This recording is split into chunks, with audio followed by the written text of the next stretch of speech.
stone by stone. Yeah, cool. Hi, Nathan. Hey, how you doing, Anthony? Good. Good. Okay, we'll call the meeting to order at about 7:31. Thanks to everybody for showing up and attending so we can have a real meeting. It's always nice to have that happen. I'm looking for Brian Gingras to join us by Zoom. Oh, here we go. He just signed in. I'm glad. Now we're going to do this.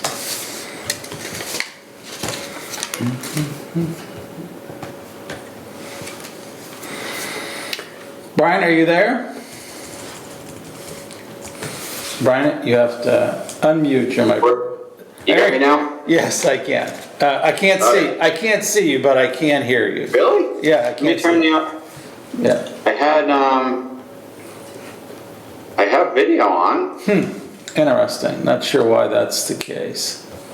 Let me. Oh, there we go. Oh, something else is happening. Yeah. No, I can see. Can you see us here? I see two of you. Okay, all right. This is kind of an odd arrangement for a conference room associated with Zoom. Thanks for joining us, Brian. I really do appreciate it. So we've just called the meeting to order. I have with me William Lloyd, who's our clerk / minutes keeper. I have Richard McGrath from the Historical Society. He's the Historical Commission representative. And then Nathan Lockwood, who is a resident within the APD. And that makes up the commission, including myself. We are still looking for another member. So if you ever hear of anybody talking about preserving buildings, give me that person's contact info so that I can extend an You're walking in want a demo, honestly. So we can extend an invitation to the individual. We have with us also the videographer, excuse me, from the town, from the PAC, who's going to be recording our meeting as well. So the meeting will be visible on the town's website. One thing I might mention, I discovered today that the town has launched a new look to the website. And there's a couple issues on there, and I've kind of brought those to Kara McCarty's attention, and hopefully some of those things will be fixed. The most notable one for us was that she had two links all going to the Architectural Preservation District bylaw. Unfortunately, one of them was to a link of the bylaw that is out of date. One is the bylaw that is current in accordance with the town meetings. So there's some other things, and hopefully those issues will all get resolved. It's definitely has a different look and a different feel to it than what we've seen before. And I think that it'll be helpful once all the bugs get shaken out.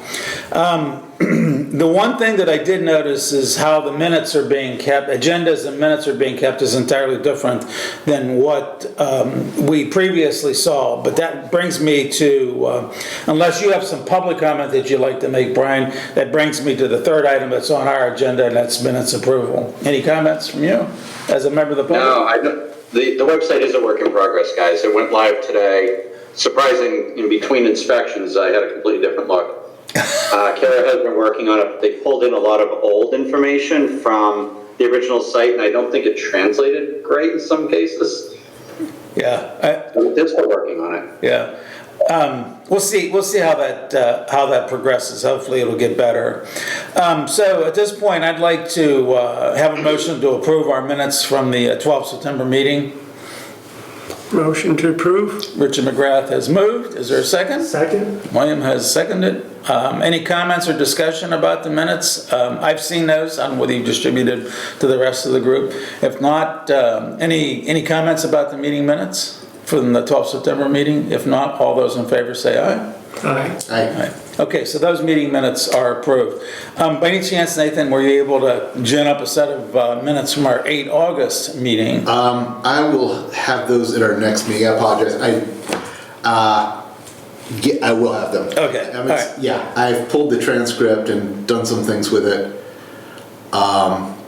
Actually, I submitted it to an AI service to summarize, and but I have to review the results before I Okay. submit them.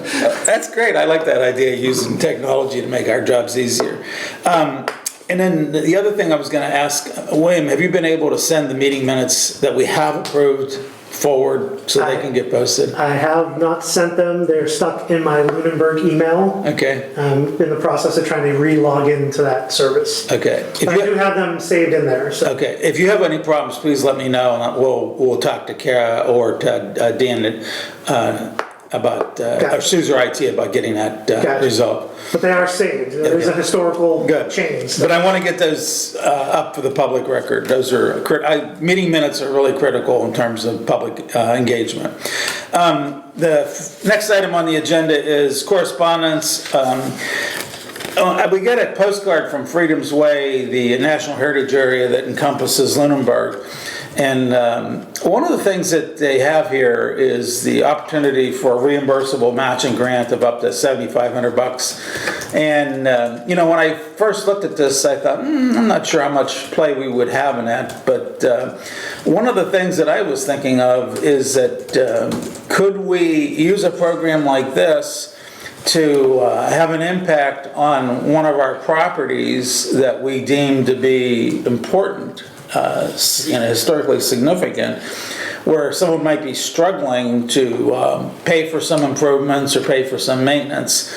And, if we engaged someone, a private individual, a private property owner, I'm not sure exactly how, the heritage area might look at that application. But I'm going to put this, I'm going to send some thoughts out to you all via email. Once again, an open meeting law requirements. I don't want a dialogue, but just to kind of give you an idea as to what my thoughts are. It says applications will be accepted in awarding on a rolling basis, which means that they'll probably continue to take applications beyond the 1st of October. So we may be able to discuss something at our November meeting and then bring that back to the heritage area. One of the things that I'll do after I send a kind of a summary of my thoughts about this is that I will contact the executive director of the heritage area and see just exactly what their schedule would be for continued applications. The application period opened the 1st of October, and I'm sure that's because of the beginning of the federal fiscal year, and how long they anticipate that they would have money for an application is something that I'll try and get from the executive director. So that brings us to you, Brian. We've had a conversation amongst ourselves about demolition by neglect. And we have a couple of specific buildings, but we wanted to chat with you in general about what you see as being the challenges that we might face to enforce some sort of a demolition by neglect issue with a private property owner. I'm going to start the conversation, but then I want to lob the conversation over to Nathan Lockwood, because we discussed this briefly at our last meeting in September. And Nathan had some ideas as to whether or not there would be some legal steps that we could take because a property is within the Architectural Preservation District. I know one home that is just a gem of a building, but it's really in dire need of maintenance and repairs. That's on Lancaster Avenue. And, it's privately owned, and the individual is probably struggling to just stay alive and live at that location. But it's a classic example of a house that has significant historical value to the Architectural Preservation District, but the property owner is pretty much incapable of maintaining the house the way it needs to be maintained.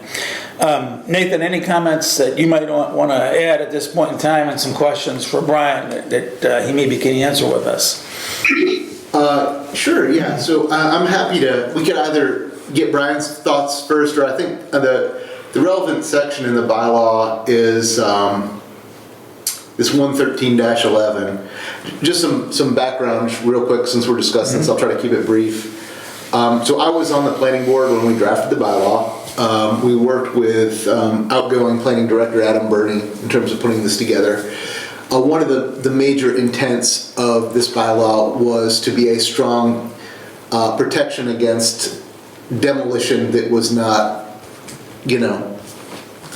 approved by a town body, basically within the Architectural Preservation District of a so it covers historic properties within the Architectural Preservation District. And so there's a process for actual demolition, and then demolition by neglect is covered as well. And I think, though, to what Anthony is saying, the means of enforcement are not completely transparent to someone unfamiliar with a deeper familiarity with Massachusetts law and what's at our disposal.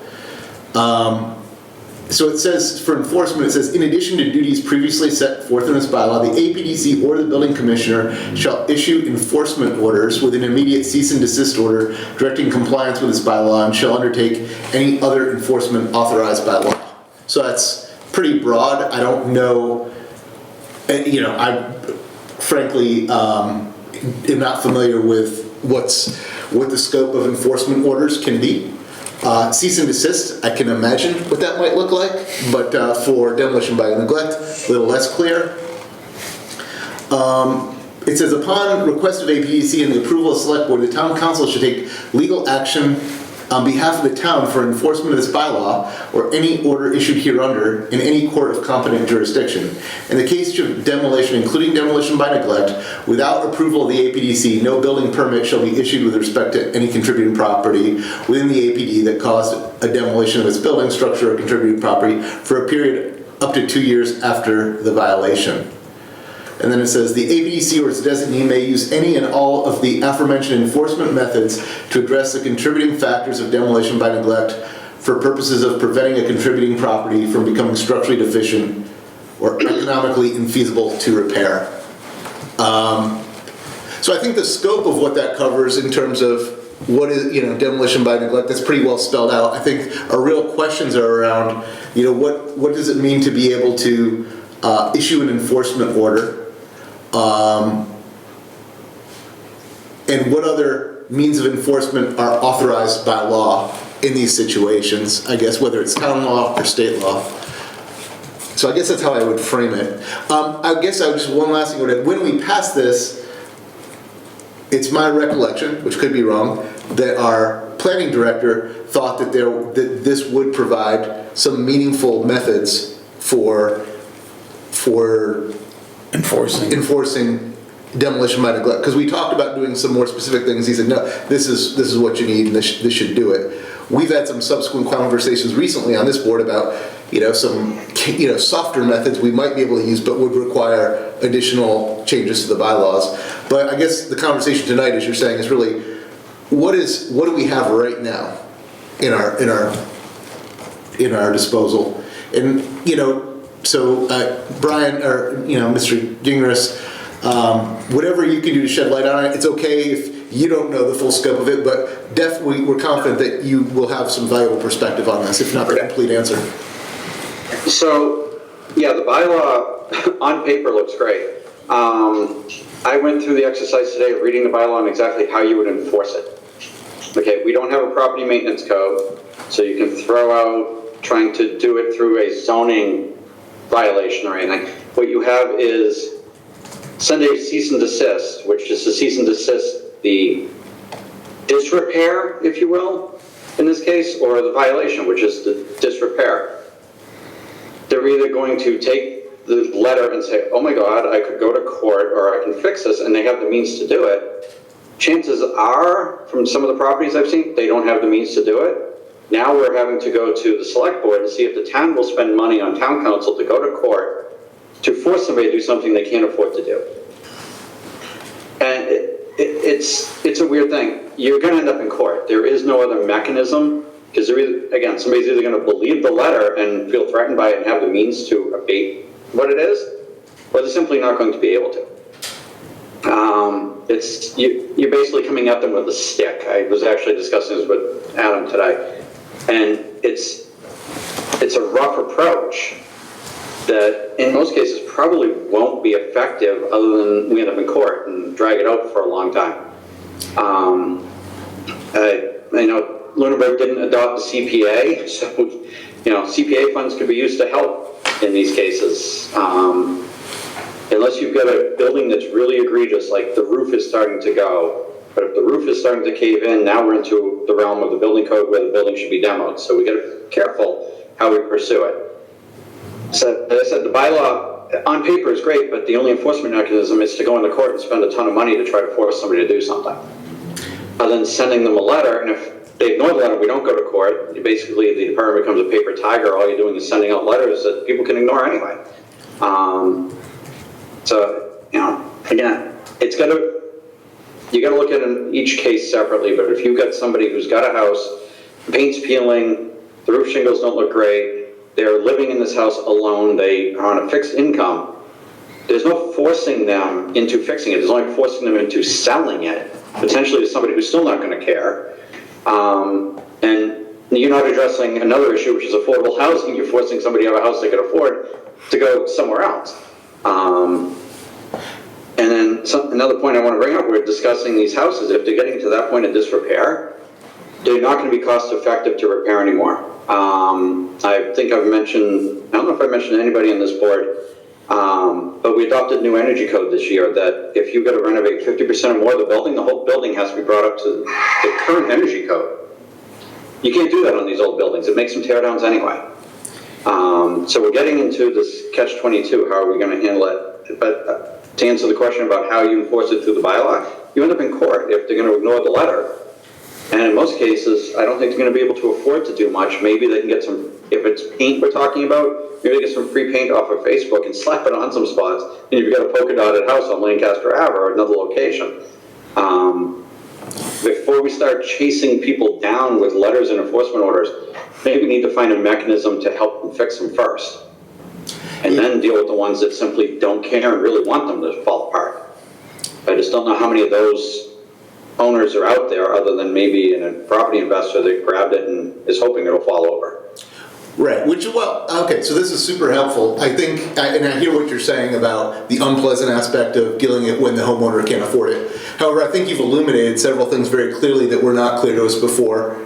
In addition to, we all kind of understand the issue around folks that can't afford to do the maintenance, and that's understandable. So the first thing so my reading between the lines here from what you said, the town does have some means at their disposal. The most serious means involve court action, and those are most likely to be effective if the homeowner has the means to address the issue we are invoking.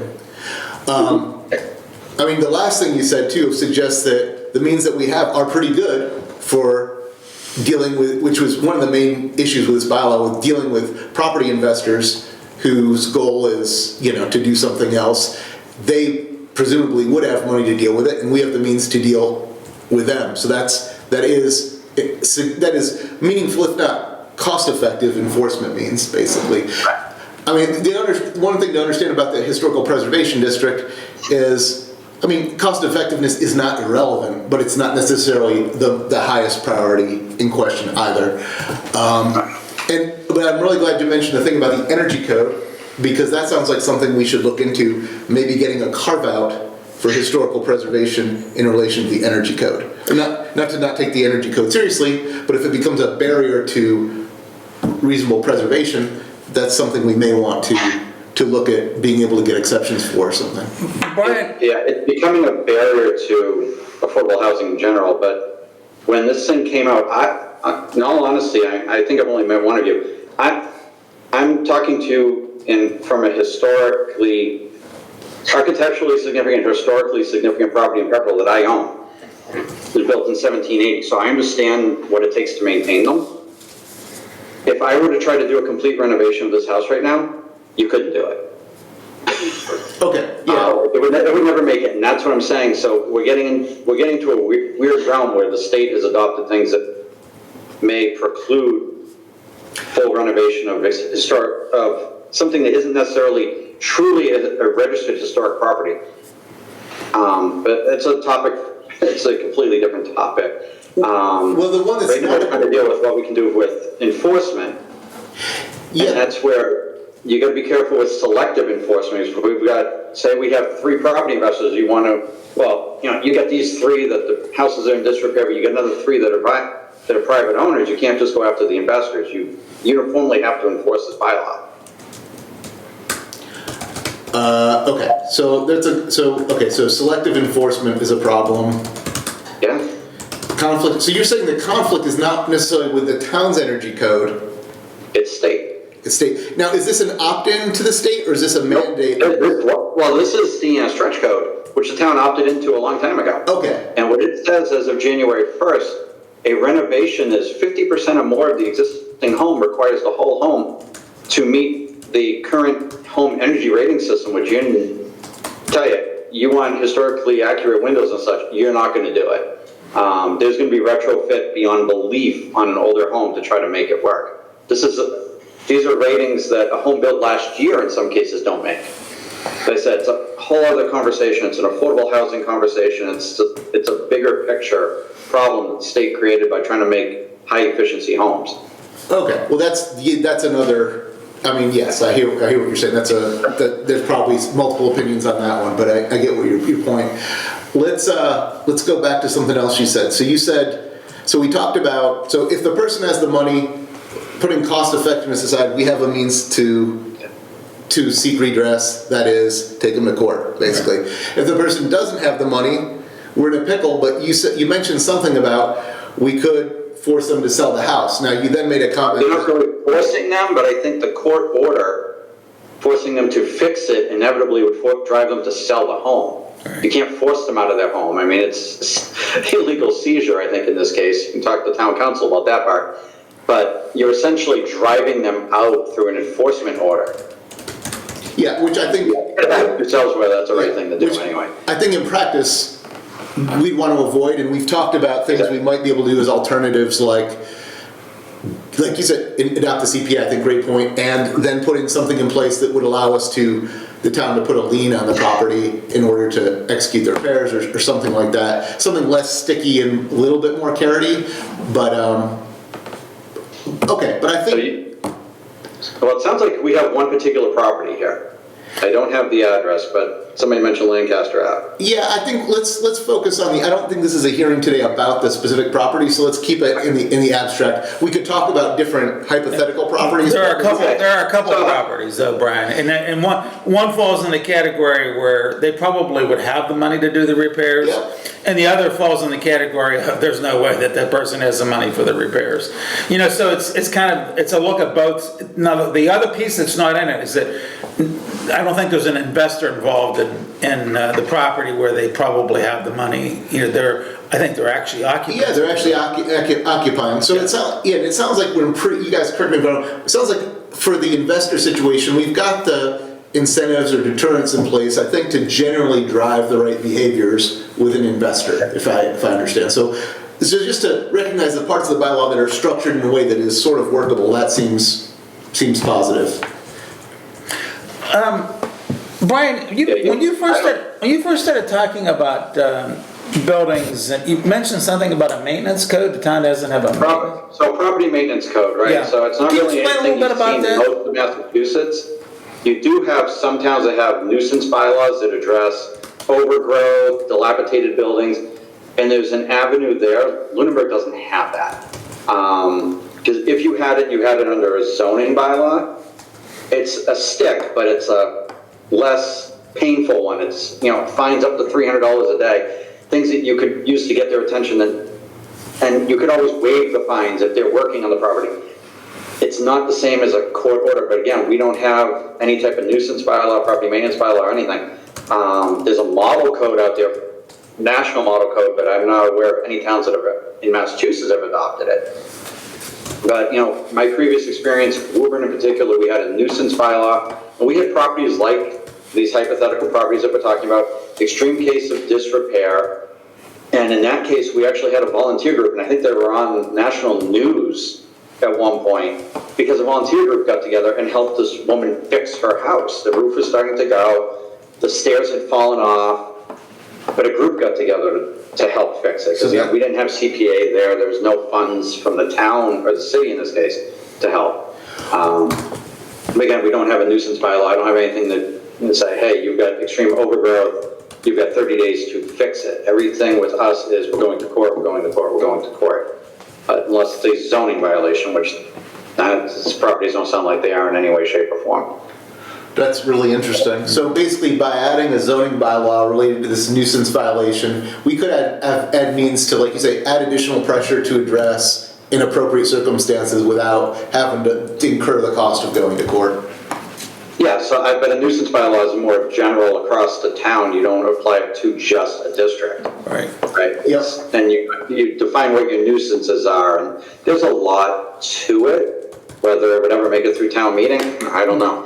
Doesn't sound like CPA went up to 3 tries. I don't know a nuisance bylaw would. But again, you can always try. Again, it's a long-term plan. Yeah. Again, this bylaw, there's just not a lot of avenues. Everything leads to town council and court if the select board will actually sign off on spending the money to do it, because you still have to present to the select board to go to court. Got it.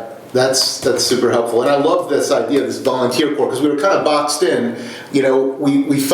For private residences, even historic private residences, the town is, my understanding, can't just spend money to repair a private historic structure. But this volunteer thing is a great alternative. That's especially if the APDC or the historical committee were to facilitate the formation of this volunteer corps, that might be a great way to, deal with some basic things. It wouldn't cover everything. We already did that for that property. That's great. That's the cleared A few brush years and back. yeah. Fixed the roof. Okay, that's wonderful.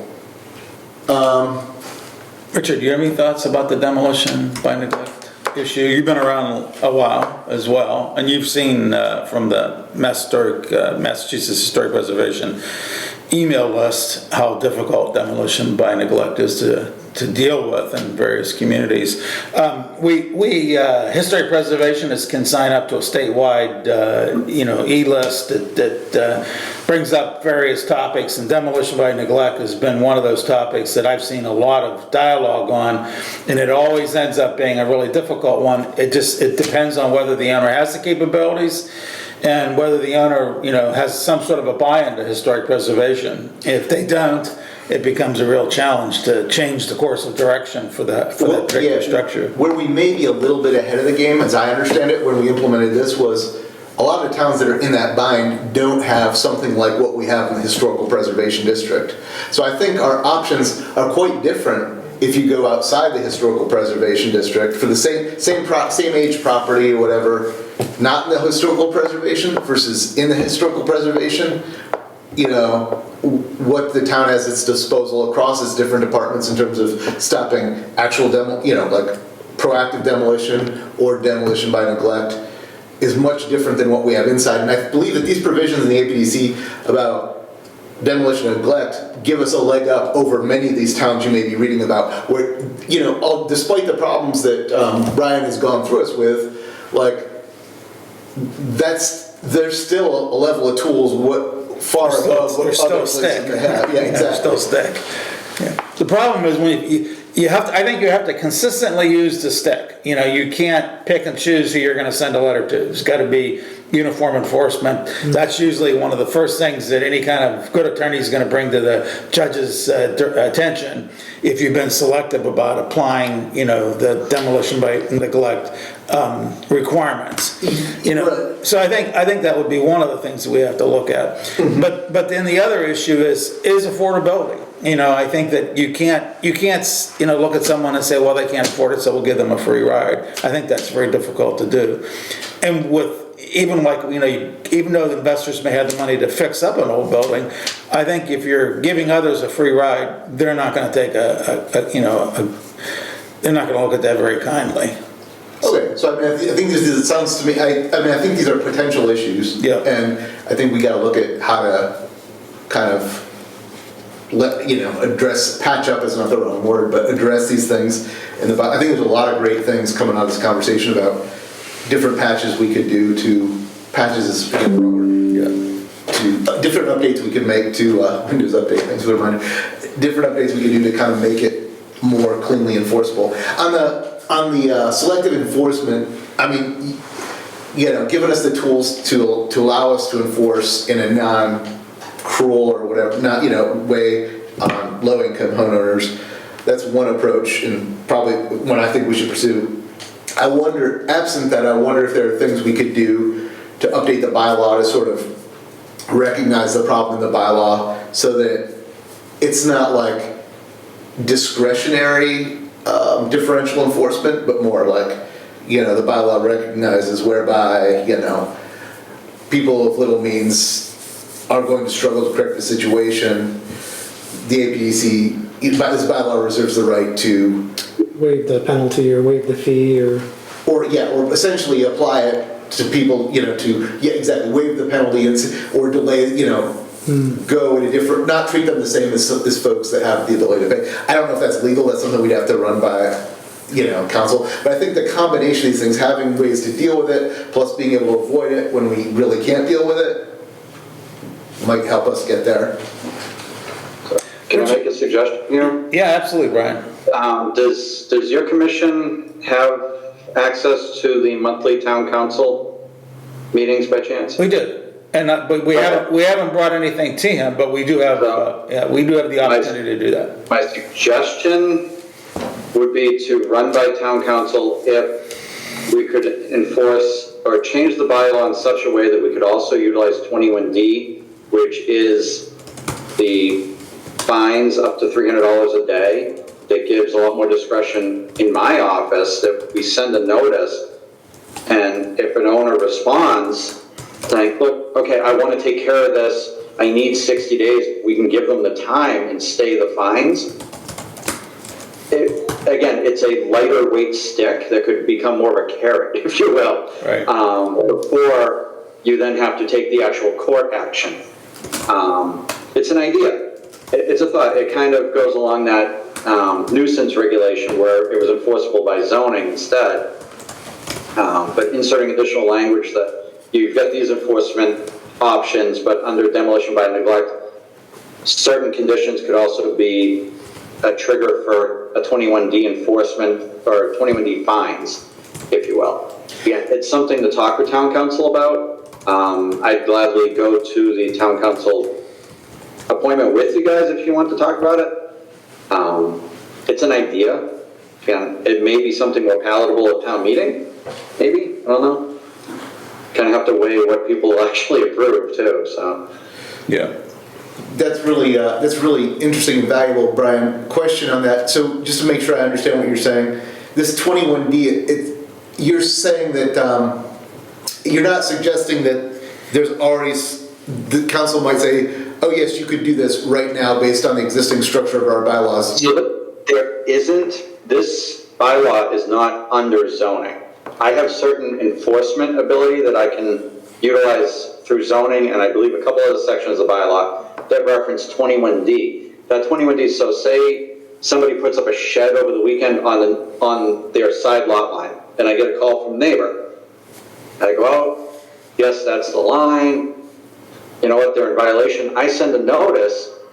You know, you have to have a 5-foot or 15-foot side setback. Your accessory structure is in violation. You have 30 days to abate the violation. Otherwise, it's to avoid additional enforcement action, including a fine of $300, a fine of up to $300 per day per violation.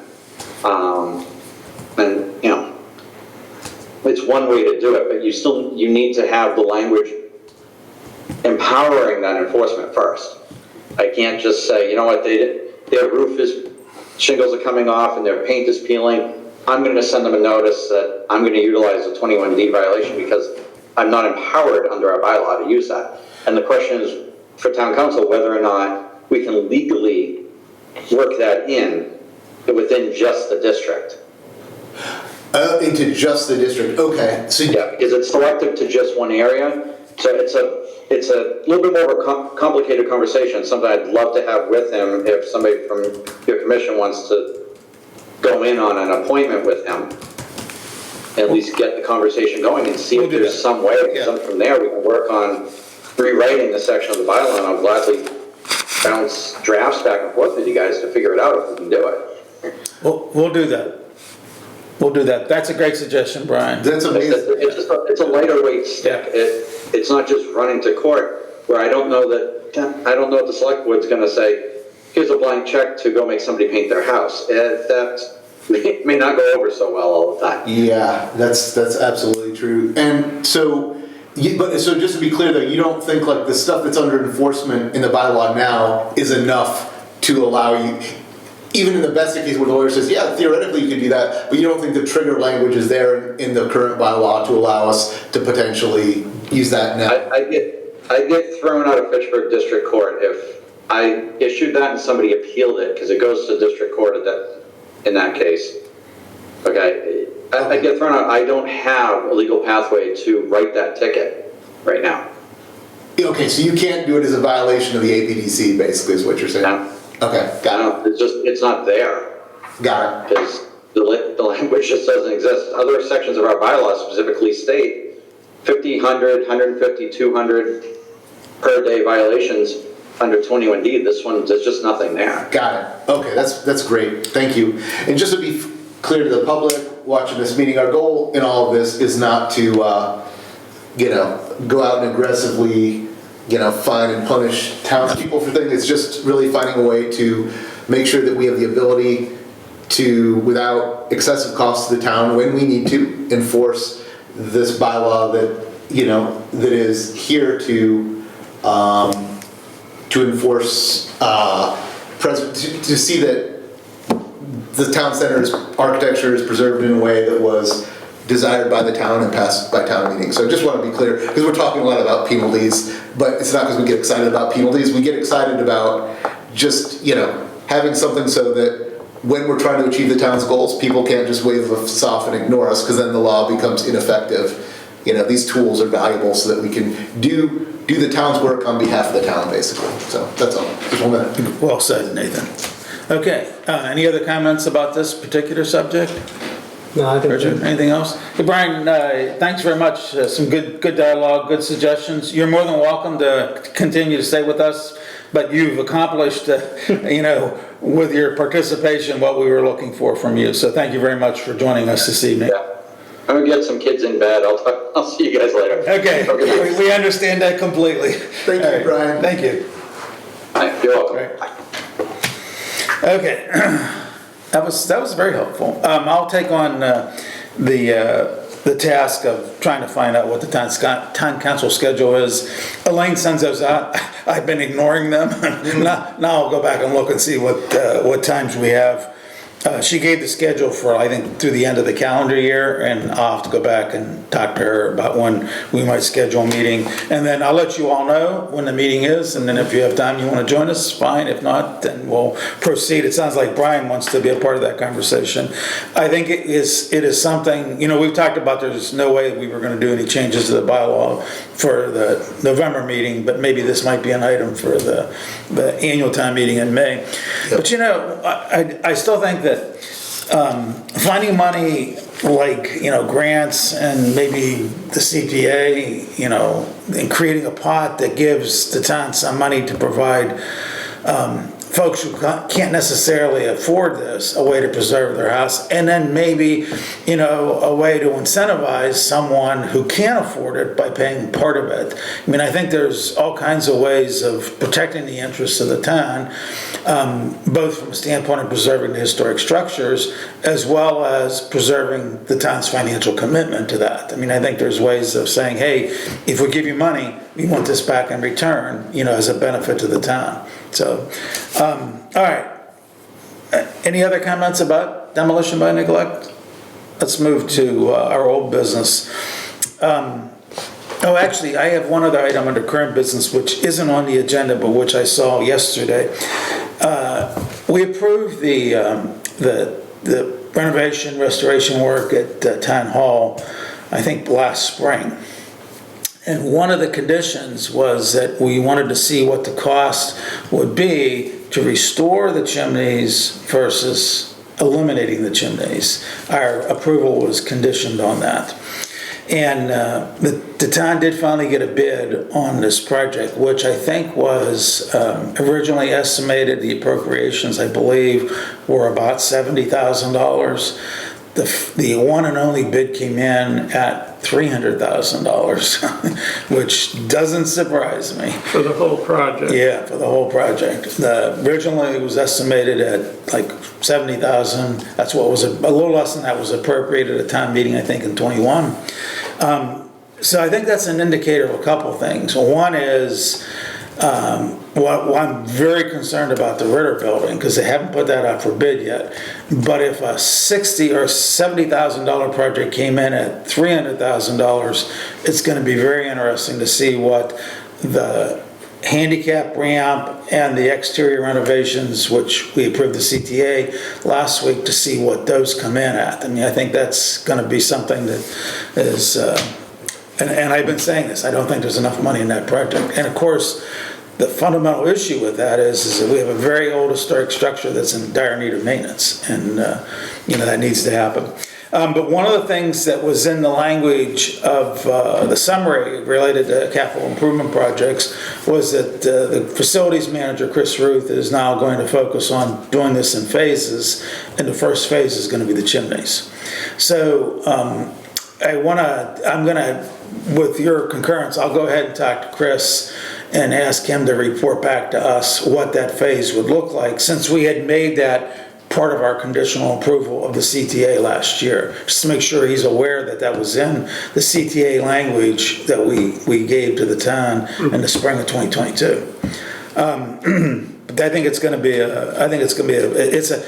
it's an indicator, it's the canary in the mine of what we might face with the Ritter building. So when they're putting these things out to bid, you said we got one bid on Yeah. Town Hall. How are we just posting it for bidders? Or are we able to go proactively? I have no I mean, idea. it seems like if I had to do anything in my house and I called 5 people, probably 2 or 3 of them would at least call me back to talk to me about, you know what I mean? I don't know, it just seems like awfully, I'm wondering if this... I think Nathan, that that the town has a whole slew of regulations that are created by the state as to how municipalities are select bidders and get bids for projects. Sure. So, There's probably some open source place that they put it out there, and Yeah. people can. It's published, and then whoever wants to bid on it, bids on it. Yeah. Sometimes nobody bids, everybody's busy now, so you get one bid and they throw out a highball. yeah. So 2 issues there. One is make sure Chris knows that we had a condition in there about the chimneys, and then secondly, the potential impact of preserving this historic structure. All right, now moving on to old business. Any other questions, comments about the Town Hall Ritter project? I did attend the first steering committee meeting of the master planning process. It's an interesting committee. It's huge. It's got 15 members on it, and as a result, we waited almost a half hour for a quorum to form. We needed eight members, and so we sat in the Bellata meeting room for almost a half hour waiting for the 8th member to show up. There was only one member of the public at the meeting in person. That was me, and then there were a couple of folks who were attending the meeting via Zoom. The committee is going to be headed by, I think her name is Josie Gilchrist. I don't know her. I don't know whether you know her, Nathan. And she agreed to accept the responsibility as the steering committee chair. I had an interesting conversation with the consultant 3 days later. I sent him an email that expressed my personal opinions and my personal views, and basically to convey that I hope that they will look at the historic issues associated with the Central District, particularly the Village District / APD, along with the structures within it, Ritter, Town Hall, the Brooks House, and some other places.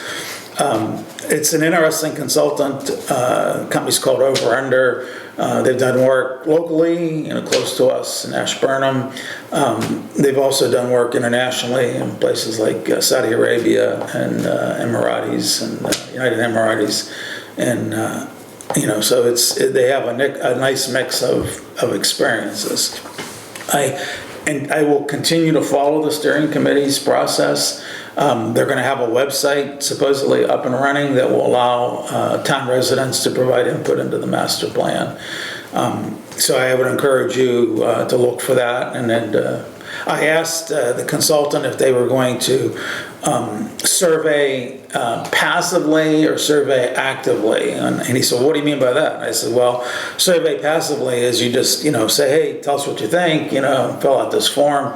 Versus actively is that you create a sound statistical basis for asking the questions. You ask a certain number of questions, you ask a certain number of people, and then you have some degree of mathematical certainty that this is what the town wants to do. I consider that to be an active survey process. He said that he did not know if they were going to do that, but I'm going to, at every step, encourage them to take that kind of an approach. So, any other questions about the master plan? What's the defined mission? Come up with a 10-year master plan for the town. There's no details under that.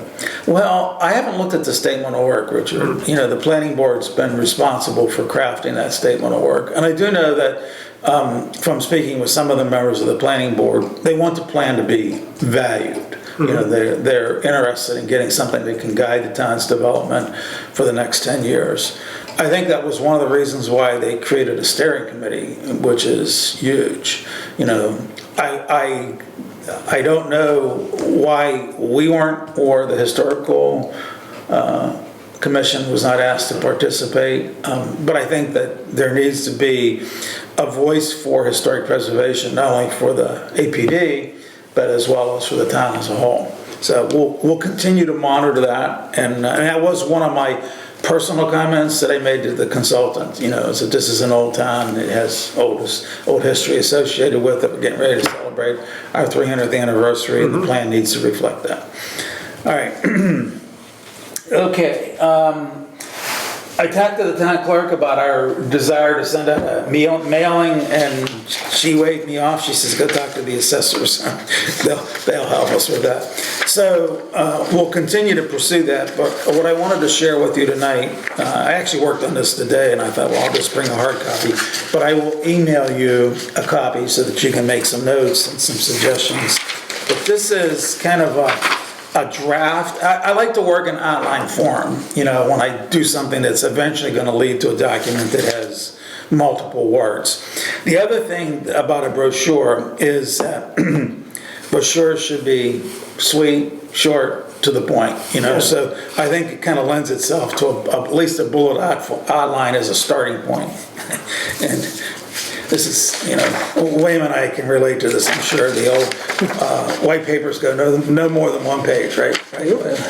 So, but the commission wants to produce a brochure, and this is kind of my ideas as to what the brochure should convey. And the bullets would turn into maybe another sentence or two at the most.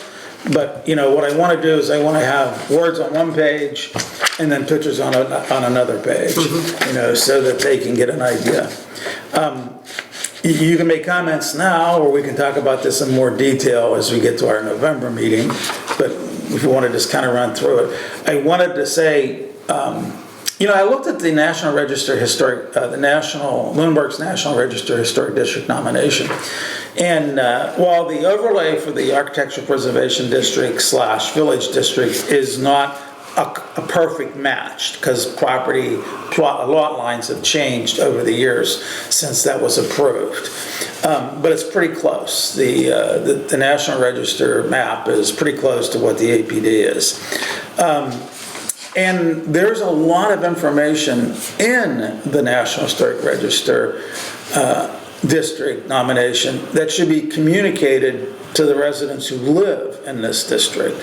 And one of the things that I look for on the Historic Commission webpage yesterday was whether or not to register. You had the link, there's a link to the National Register nomination itself, the actual PDF file that the National Park Service has on its record, record base at the National Archives. And there is not a link. There was not one yesterday. I didn't look today since I got confused by the new town website. But I think that either on the Historic Commission website page or our page, and I think it actually is more appropriate for our page, we need to have a link to that nomination, because it has, Should be on the APDC. it has a lot of information about all these structures. And I think that it'll surprise people when they see the addresses and go, oh, I didn't know that, you know. Now, a lot of people do, you know, follow folks like our former chair, Colin Dwyer. He knows he lives in a national, registered house. And I think that there's a whole bunch of other people that do, but don't know it. And I think that would be really key for us to Yeah, communicate. a lot of them don't have plaques. No. Denoting that.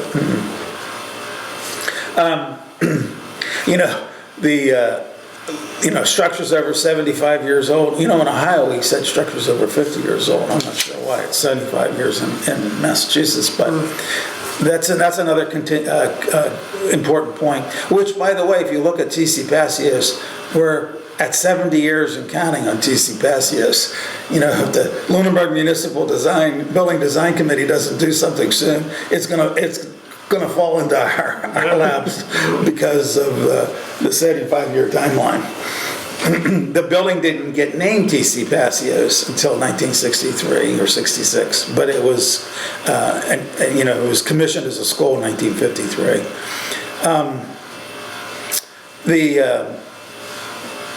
The property, what I think we really need to do is we need to encourage property owners to come to us before they think about doing something. You know, I wish that we had been successful in getting that done with the town with regards to the Ritter building. And I think that the more that we can communicate to owners that we're here to help them, not drive them nuts with historic preservation requirements, the better off everybody's going to be. The better our life will be as commission members, the better the time will be in terms of saving historic structures. And the same for our property owners. You know, one of the things that I think that, and Brian touched a little bit on this, is in the energy code. Windows and windows will always be a place where energy flies out, you know, whether it's a brand new Pella window or an Anderson window, or whether it's a window that was built in, 1793 and now has a storm window on top of wavy glass, is that windows lose heat, and it's always an issue. And I think sometimes that people look at new windows and think of them as being infinitely better than an old window. But when you look at an old window that's properly maintained with a storm window, you're pretty close to the energy loss for that window. And I think that shocks most people when you tell them that. But those are the types of things that we can discuss with them. Same thing with regards to roofs. Now, nearly everybody who had a slate roof probably has seen them go by the wayside, which is really an unfortunate situation, because a slate roof can be maintained, and if it is, it will last years beyond what the conventional roofing materials that we put on houses today. Hundreds of years. Yeah, hundreds of years. That's exactly right.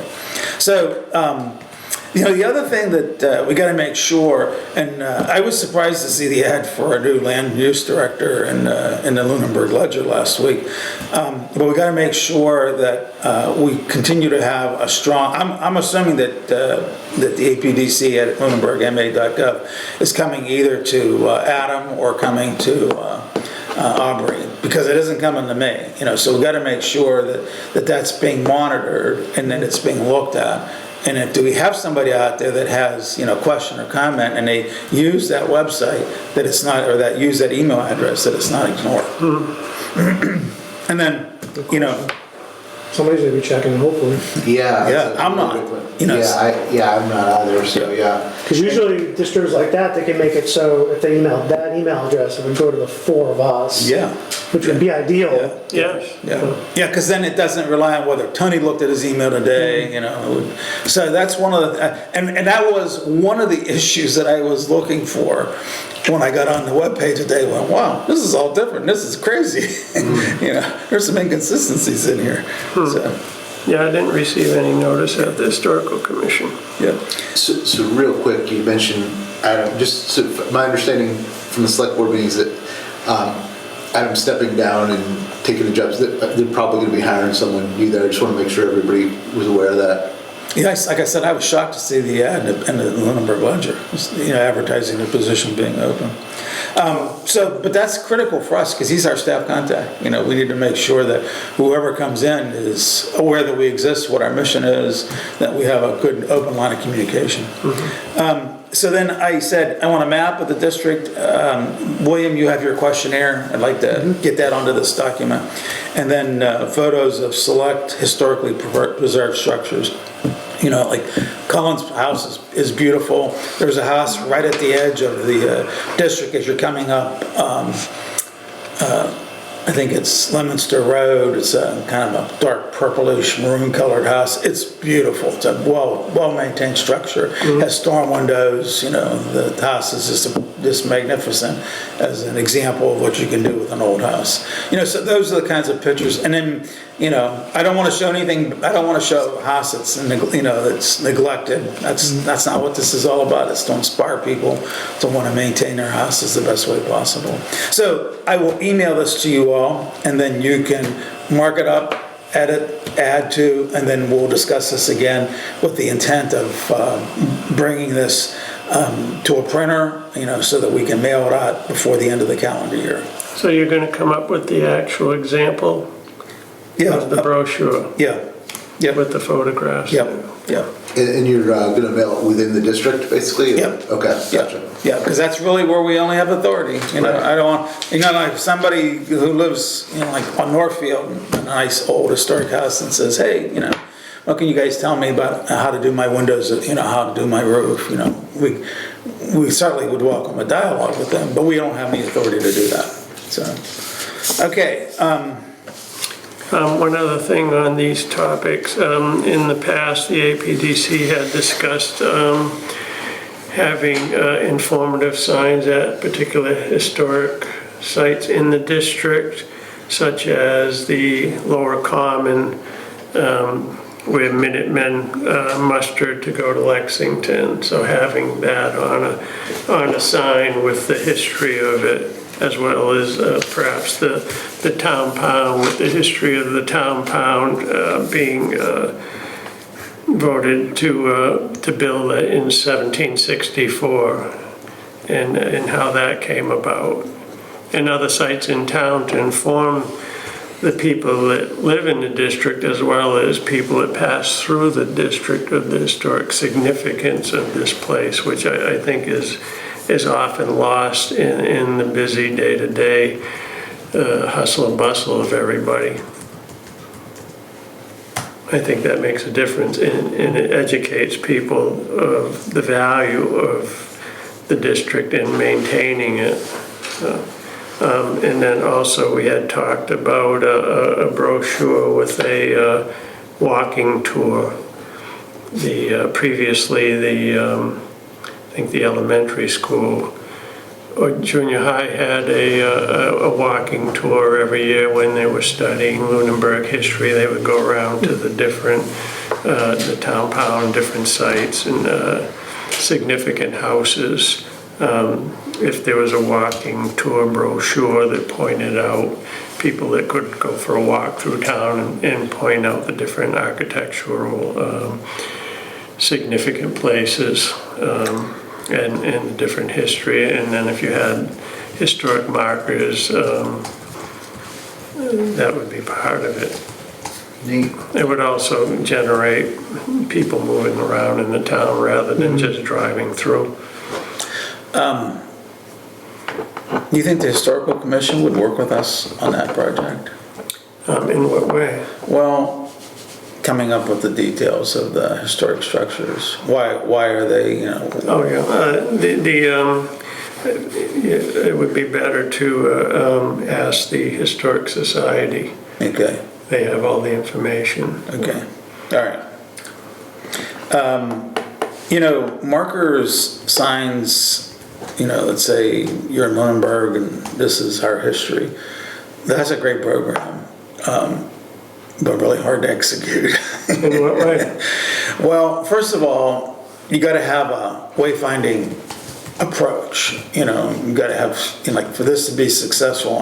This is one of the things that I've done on multiple occasions, and whenever you talk about putting up wayfinding signs and signs that mark different places, it generates a huge amount of controversy, believe it or not.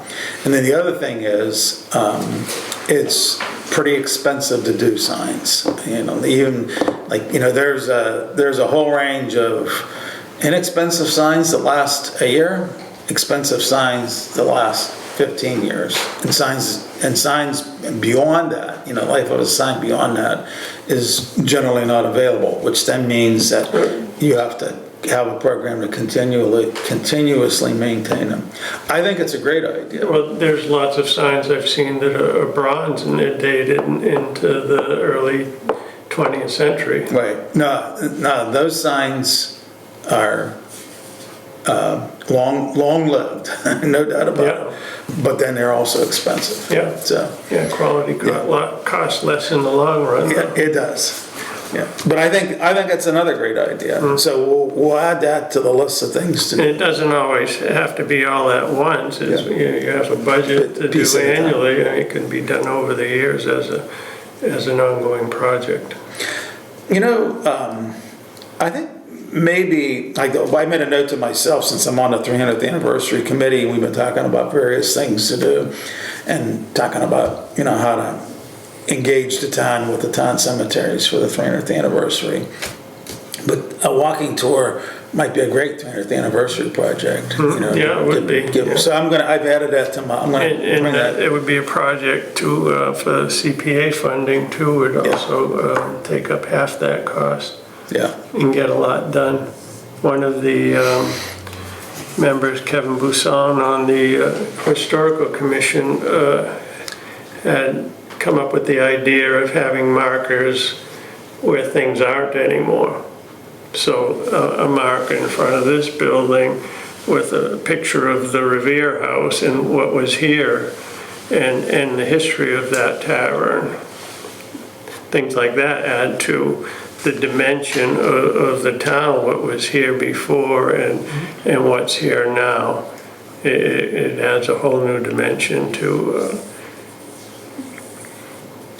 maybe what we'll do is that, not at the November meeting, but maybe at the January meeting, is that we'll devote our commission meeting to looking at the historic nomination and figuring out how to identify and communicate the historic resources that generated that approval of that nomination, and kind of pick through the things that we look at or see and say, this is something that still exists, this is something that we should communicate to the residents, the citizens of the town of Lunenburg as to why it's in this nomination. And that becomes the basis for the markers and signs program that you're talking about, Richard. What do you think of that idea? yeah. The nomination's 100 pages long. And, you know, so there's a lot of meat in it, a lot of details in it. Any other comments about that? Yeah, no, I think that's really neat. I want, not to be too tech focused here, but I wonder if there's an opportunity. I mean, the Historical Society has incredible documentation of some of the historical information about the properties and whatnot. I'm wondering if there's some, and this is not something I play with a lot, but I wonder if there are some easy ways to start embedding this historical information in places that'll be more easily accessible to folks. For example, like Google Maps or whatever. Like, I think there might be a way that you can submit, like, in some layer, you know, like, oh, these are historical places in the town, and then people on their phones, as they're near something, can kind of see, oh, there's something historical. They click it and they see something that can take them to a web page, which could have more description. There may be other apps other than Google Maps that are dedicated to this, but I wonder if that would be an interesting project, you know, for this Historical Society maybe to collaborate with like Lunenburg high school students to like get them, turn them loose on the incredible information you got, the historical societies compiled, but then, this isn't stuff that I think there's probably tools out there that don't require like a ton of programming and stuff that like, teenagers could dig into, and they might do some You interesting. can definitely create custom maps in Google. I'm just curious, I don't know what the limits are. I think after a certain amount of data or space, you have to start paying them, to use their server space to maintain it. But there is definitely a way, because we have one at work where we have all our offices in a Google map. So I could email you and you could bring it up and I'll show where every office is, the address, the name of the guy there, and you can just click on it and say, drive to me, and just jump in your car and go. So it's definitely something we could do. And another piece of technology, and there's a fine line between historical and trying to grab the youth of the younger generation.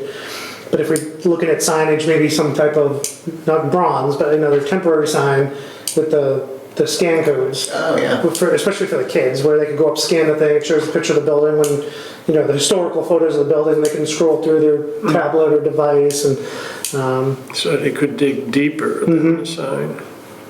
Yeah. because, usually the bronze things are only so big. Sure. For that, then you could link it to the historical database and pull more information. And That's really cool. Yeah, create some sort of web presence. Like imagine taking the red book for Lunenburg and giving the high school kids a project to get that up on a website. There's website tools that allow them to create that pretty easily, and then use your QR codes or your geolocation and link to it, Yeah. so that people, they don't have to go to the historical society, get the book, have the book, anywhere they are if they want to know more, boom, right into your material. You could have a scavenger hunt on there. That's what I was thinking Find of this for kids. historic site. yeah. Because the teacher could be like, "Oh, what house was founded in 1732? It was originally right. plum in color." And they're like, "Oh, I remember that. That was over on Lancaster Street." And then they run over, and the next clue is there. And Yeah, that'd be really the teachers could definitely have fun with it. cool. I'd like to play. I think you'd win. Cool. Good discussion. I'm gonna figure out a way to take our comments and generate that into a work plan for us. So, not just that. One of the thoughts that came to mind, William, was my grandson's taking civics in 8th grade, and that's a great place to start if we're going to try and get kids and teachers engaged. So I don't know who his civics teacher is, but I know that he likes her, so maybe that'll be my way of enticing her to help. Yeah, I think that's a really good way to start taking it from idea to actuality. Is have a talk with some of the teachers, civics, history, whatever, and get sort of a champion in the school who can help. Kind of build out the participation. What grade was the walking tours? I don't remember. It's between 5th and 8th grade. Okay. All right. So I'll figure out a strategy to get that on the agenda so we can actually get something done. Any other comments about our old business? We talked about the property owner notification, the brochure. We haven't discussed anything about changing the certificate to alter application of the guidelines, but we got to get that. We got to get some work done on that, particularly for the certificate to alter. I want that to be a digital product. I don't want it to be a paper product anymore. So, any other comments for the meeting tonight? Oh, I received at the Historical Commission, some questions for a real estate agent. Someone was interested in buying the Harley House property down here. I don't know the number of the house, but... That's the one next to the gas station, right? Yeah, I think so. And they were inquiring, because it was in the Architectural Preservation District, what extent could they make repairs on the house? Did we rule over color and everything they were asking? We had no jurisdiction over. So I said that they were free to do whatever they wanted in those on those matters, and to check the website for the APDC rules and regulations. You know, it's gonna be interesting to see how the town develops that property where the gas station was. You know, they're working through I saw where they've gotten rid of the barrels and some of the soils, and eventually, you know, all the fencing's gonna come down, the building's gonna get demolished, but it's a very small parcel. You know, like, it doesn't suit itself for a house, it doesn't suit itself for a business, because it's only 0.19 acres. And I don't know how I mean, the only way that's gonna become something viable for commercial application is to either have the property owner that's adjacent to it on the east side say, I want it, and then they can use their existing property for parking and traffic and all that. Or the person who owns the house on the west side of the property, and I think where the Harley house is, Yeah. correct? So that may be one of the things that's going on, that someone's thinking down the road, that they would buy the Harley property and then eventually maybe take control of that 0.19. Because like, if you look at the map, it's a small little piece. It really is. Does the town own that? They did. Yeah, yeah, as a result of the cleanup. So, okay. Our next meeting will be the 14th of November. Does that work for everyone? I actually have an earlier meeting that evening. It starts at 5 o'clock, and I will use that as my excuse to say, we're done talking, because I got to go to my meeting at 7:30.